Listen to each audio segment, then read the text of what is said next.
அரிசி பருப்பு ஊற வச்சு அரைக்கிறதுக்கு டைம் இல்லப்பா, எங்களுக்கு தான் மாவு பாக்கெட் இருக்கே அப்படின்னு சொல்ற பேச்சுலர்ஸ் அண்ட் ஒர்க்கிங் உமன் உங்களுக்காக தான் இந்த வீடியோ.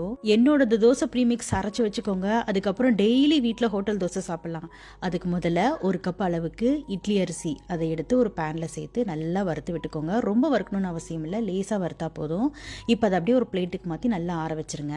அடுத்ததாக அரை கப் அளவுக்கு உளுந்து சேர்த்துக்கோங்க. நான் அரிசி உளுந்து பருப்பு எல்லாத்தையும் கழுவி காய வச்சு தான் இப்போ வறுக்கிறேன். இப்போ அடுத்ததாக உளுந்து கூடவே ஒரு டேபிள் ஸ்பூன் கடலப்பருப்பு, ஒரு டீஸ்பூன் வெந்தயம், 1/4 கப் அளவுக்கு அவல் சேர்த்து நல்லா கொஞ்சம் சூடாகிற அளவுக்கு வறுத்துட்டு அந்த அரிசி இருக்க பிளேட்டுக்கு மாற்றி நல்லா ஆற வச்சிருங்க. நல்லா ஆறுனதுக்கு அப்புறம் ஒரு மிக்சி ஜார்ல சேர்த்து இப்போ இதுக்கு தேவையான அளவுக்கு உப்பு சேர்த்து நல்லா பவுடர் பண்ணி எடுத்துக்கோங்க. உங்க மிக்சியில எந்த அளவுக்கு பவுடர் பண்ண முடியுமோ நல்லா பவுடர் பண்ணி எடுத்து அது ஒரு பிளேட்ல கொட்டி நல்லா ஆற வச்சிருங்க. ஃபேன் காத்து கடியில நல்லா ஆறுனதுக்கு அப்புறமா ஒரு ஏர்டைட் ஜார்ல ஸ்டோர் பண்ணி வச்சுக்கோங்க. இப்போ நீங்க இந்த மாதிரி அரைச்சு ஒரு ஏர்டைட் ஜார்ல ஸ்டோர் பண்ணி வச்சுக்கிட்டீங்கன்னா 6 months வரையும் கெட்டு போகாது. நீங்க எடுத்து பயன்படுத்திக்கலாம். இப்போ இதுல இருந்து ஒரு அரை கப் அளவுக்கு மாவு எடுத்துக்கோங்க. அதுல கொஞ்சம் கொஞ்சமா தண்ணி ஊத்தி நல்லா கட்டிகள் இல்லாம கரைச்சி எடுத்துக்கோங்க. இப்போ அது அப்படியே ஒரு 8 to 12 மணி நேரம் நல்லா புளிக்க வச்சுக்கோங்க. புளிக்க வச்சதுக்கு அப்புறமா காலையில தோசை ஊத்த வேண்டியதான். நீங்க ஒரு அரை கப் மாவு எடுத்து தண்ணியில கரைச்சு அதை நல்லா புளிக்க வச்சீங்கன்னா அதுல இருந்து 2 to 3 தோசை உங்களுக்கு தாராளமா வரும்.